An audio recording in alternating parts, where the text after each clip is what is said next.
बचाओ, कोई बचाओ। ये मुझे मार देगा। बचाओ मुझे, मेरा सर चकरा रहा है। कभी सोचा है जब तुम जैसे लोग स्त्रियों को पीड़ा पहुंचाते हैं तो उन्हें कैसा लगता होगा? अभी तो केवल सिर चकरा रहा है, सांस नहीं ले पा रहे हो, किंतु थोड़ी ही देर में धुएं के कारण रक्त का भाव मस्तिष्क में कम होगा, सर भारी होगा, हाथ पैर शिथिल हो जाएंगे और ऐसा अनुभव होगा जैसे सहस्त्रों सुइयां एक साथ तुम्हारे शरीर में चुभाई गई हो। बहुत पीड़ा होगी।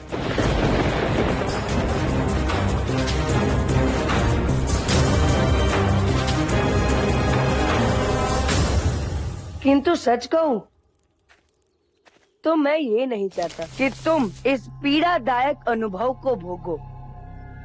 मैं तो केवल इतना चाहता हूं कि तुम अपने अपराध को स्वीकार करो और अपनी पत्नी के पास लौट जाओ और उसे बताओ कि उसके साथ दुर्व्यवहार करने के लिए तुम लज्जित हो और क्षमा याचना तुम केवल उसके नहीं अपितु समूचे नगर के सामने करोगे।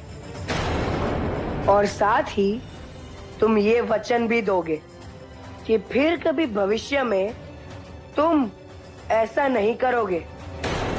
सदैव स्त्रियों के हित में उनका साथ दोगे, उनके सशक्तिकरण के लिए सहयोग करोगे।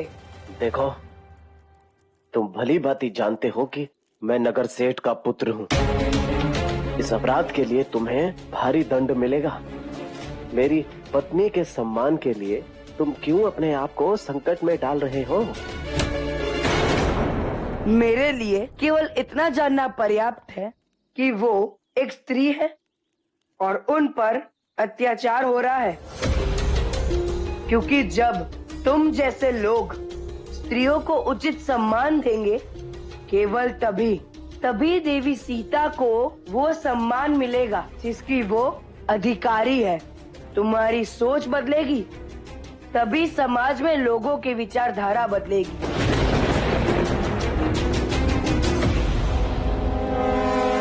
अर्थात मैं अपनी पत्नी को सम्मान दूं ताकि उस सीता को सम्मान मिल सके।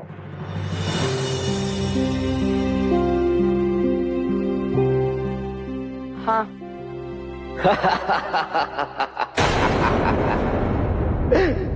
कदापि नहीं। मुझे सीता जैसी चरित्रहीन स्त्री के लिए कुछ भी करने में कोई रुचि नहीं। अरे, जिसके अपने पति ने उसे अपने राज्य से, अपने जीवन से निष्कासित कर दिया हो, ऐसी स्त्री के लिए भला मैं चिंता क्यों करूं? अगर तुम कोई और कारण बताते तो मैं अपने प्राण बचाने के लिए अपनी पत्नी से क्षमा मांग भी लेता, पर सीता के लिए मैं कुछ नहीं करूंगा।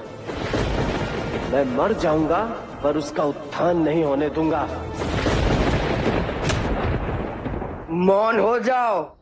तुम तो सत्य के दूत हो, सत्य का प्रचार प्रसार करते हो, तो फिर उस सत्य को सुनने का साहस भी तो रखो।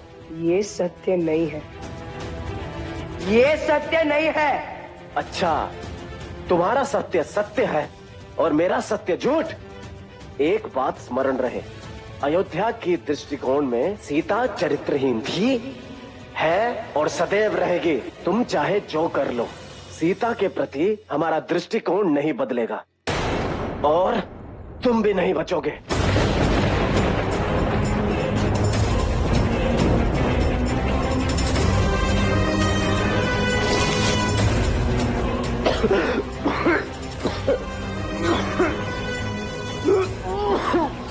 बचाओ, कोई मेरी सहायता करो, ये मुझे मार डालेगा।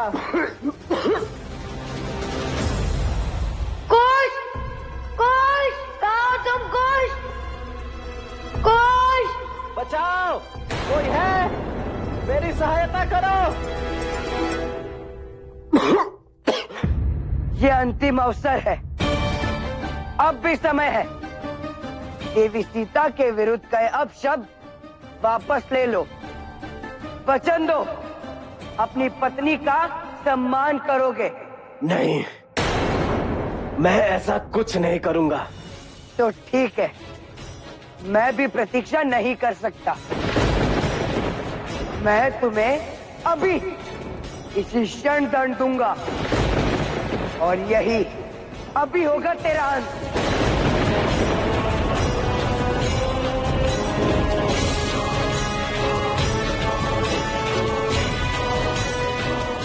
रुको कुश।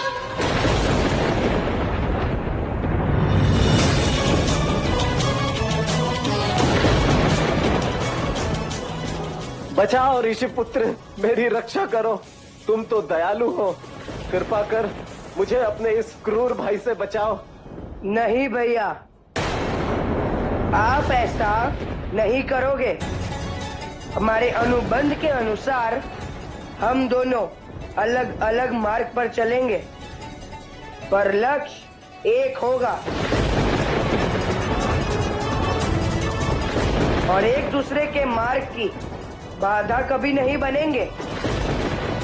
आप यह अनुबंध नहीं तोड़ सकते। मेरे लिए मेरा अनुबंध नहीं, मेरे भाई से संबंध बड़ा है और मैं अपने अनुज को अपराध करते नहीं देख सकता। फिर तुम्हारे अनुबंध से पूर्व एक अनुबंध मैंने अपनी माँ के साथ लिया था कि उन्हें उनका सम्मान लौटाऊंगा उचित मार्ग पर चलकर, और वही मान मैं उन्हें दिलाने आया हूँ। छोड़ दो इसे कुश।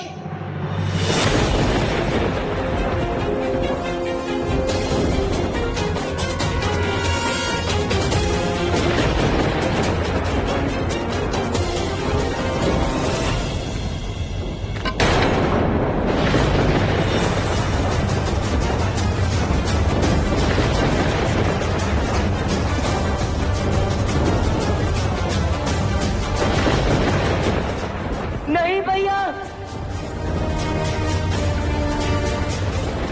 नहीं भैया, मैं आपको ऐसा नहीं करने दूंगा। भैया, आप ये ठीक नहीं कर रहे। आप नहीं जानते कि इसने सीता माता के विषय में कैसी कैसी बुरी बुरी बातें कही है। और वो मैं जानना भी नहीं चाहता। इसकी नीचता का अनुमान है मुझे। मैं तुम्हें गिरने नहीं दे सकता कुश। आप ये अनुचित कर रहे हो भैया।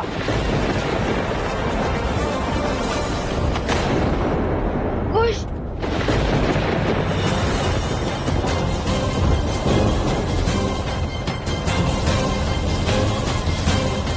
नहीं भैया, भैया आप ऐसा नहीं करोगे। भैया, आप भली भांति जानते हो कि वो नीच है, किंतु फिर भी आप उसका पक्ष क्यों ले रहे हैं? मैं इसका पक्ष नहीं ले रहा हूँ कुश, परंतु ये राम राज्य है। यहाँ पर दंड नायक केवल श्री राम है। उन्हें केवल दंड देने का अधिकार है।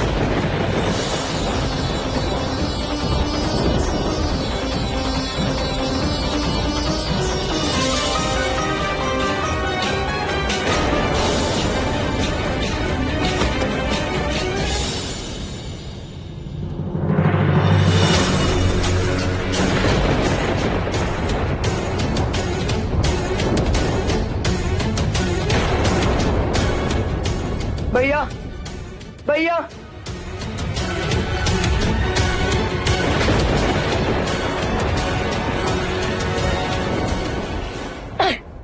व्यर्थ प्रयास मत करो कुश। तुम तो जानते हो मेरी गति रोक नहीं पाओगे मुझे। आपकी गति तो मेरी शक्ति है भैया।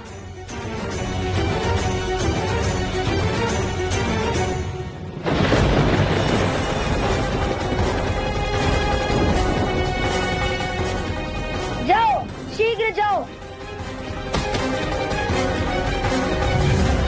जाओ। भागने का प्रयास मत करना, तुम मेरे बंदी हो। यदि भागोगे तो मैं तुम पर बाण चला दूंगा।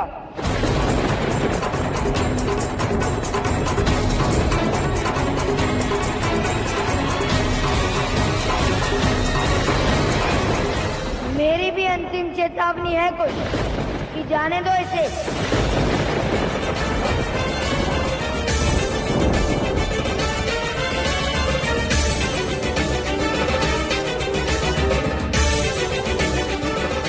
इससे पहले कुछ ऐसा हो जिससे माँ को पीड़ा पहुंचे, अपने शस्त्र त्याग दो।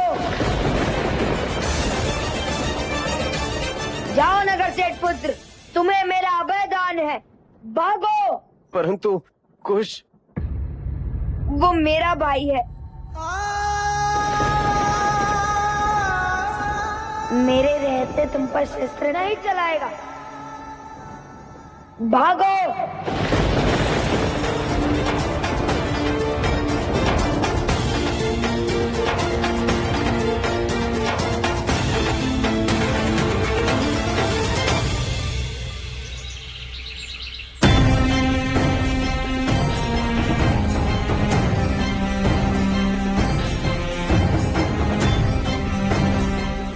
हनुमान,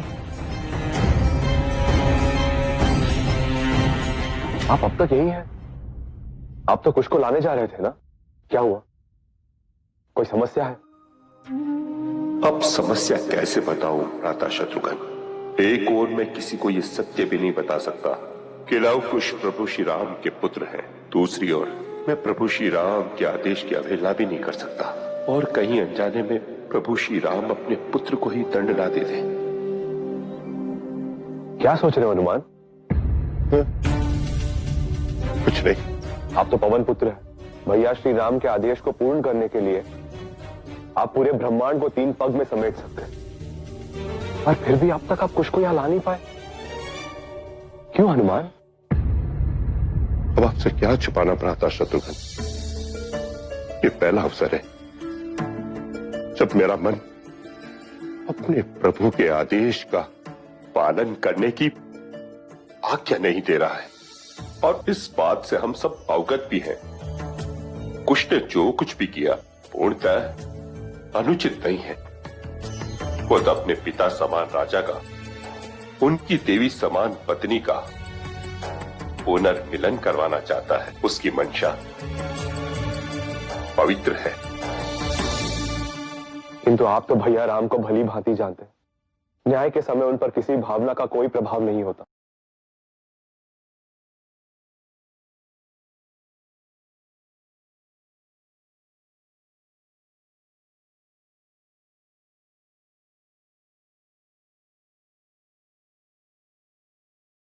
आपने उचित कहा शत्रुघ्न।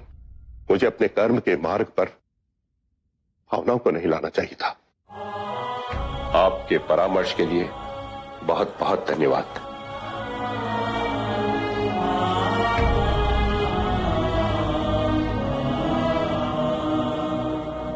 जय श्री राम।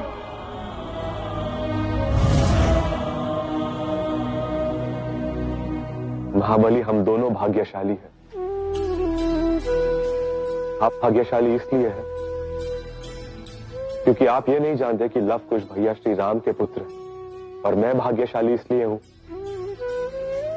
क्योंकि भैया राम ने कुश को लाने के लिए मुझे आदेश नहीं दिया। कदाचित इस सत्य को जानते हुए मैं उनके आदेश का पालन नहीं कर पाता।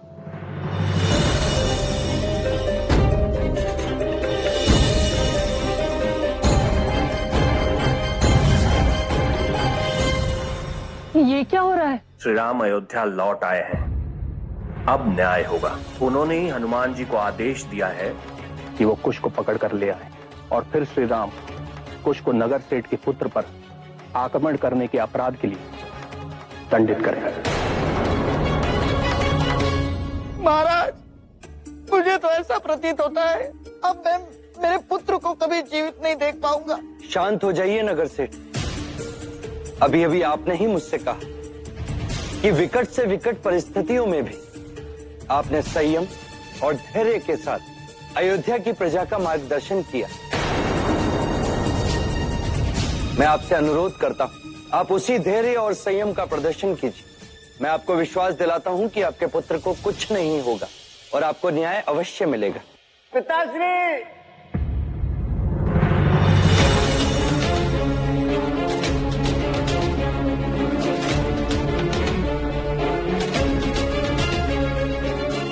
मैं बचकर आ गया पिताश्री। महाराज की वाणी ब्रह्मवाणी। महाराज, आपने ठीक कहा था महाराज। मेरा पुत्र लौट कर आ गया महाराज। कदाचित तभी लोग कहते हैं कि आपके मुख से निकला हुआ प्रत्येक शब्द पत्थर की लकीर है महाराज, पत्थर की लकीर है। पुत्र, तुम ठीक तो हो ना? तुम्हें चोट तो नहीं आई पुत्र?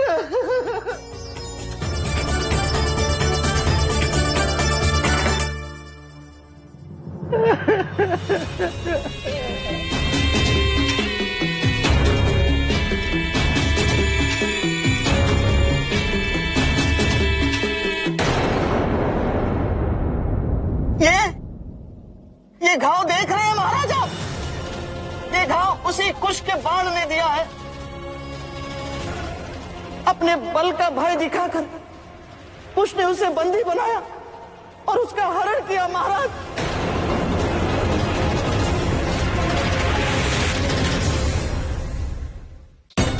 महाराज, वो कुश होता कौन है? इनको दंडित करने वाला? ये कहां का न्याय है महाराज? अयोध्या के न्याय का अपमान करने का अधिकार उस कुश को किसने दिया महाराज?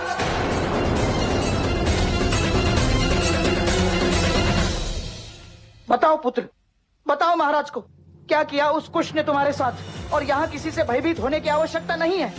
ये राम राज्य है, यहाँ केवल राजा राम का न्याय शासन चलता है, किसी धनुष बाण का नहीं। क्या बताऊं महाराज, उस कुश ने मेरे प्राण लेने के भरसक प्रयास किए। मुझे अनेकों यातनाएं दी, मुझे वृक्ष पर उल्टा लटका दिया, मेरी आंखों में धुआं दिया, मेरे शरीर पर चींटियां छोड़ दी और मुझे लकड़ी के डंडे से मारा। मेरी ऐसी दुर्दशा की मैं आपको बता नहीं सकता महाराज। इतनी यातनाओं के बाद वो तो मुझे मारने ही वाला था। वो तो उचित समय देखकर मैं अपने प्राण बचाकर वहां से भाग निकला, अन्यथा मैं तो आज मारा ही जाता। झूठ।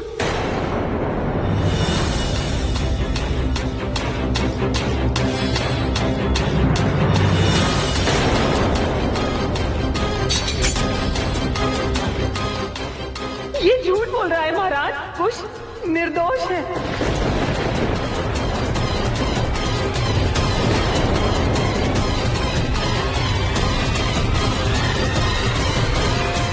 नगर सेठ के पुत्र को जाने देकर आपने बहुत बड़ी भूल कर दी है भैया। आपने अपना वचन तोड़ा। मैं आपके मार्ग में नहीं आया, पर आपने मेरा मार्ग काटा। अब आपने मेरे समक्ष और कोई विकल्प नहीं छोड़ा है भैया।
माँ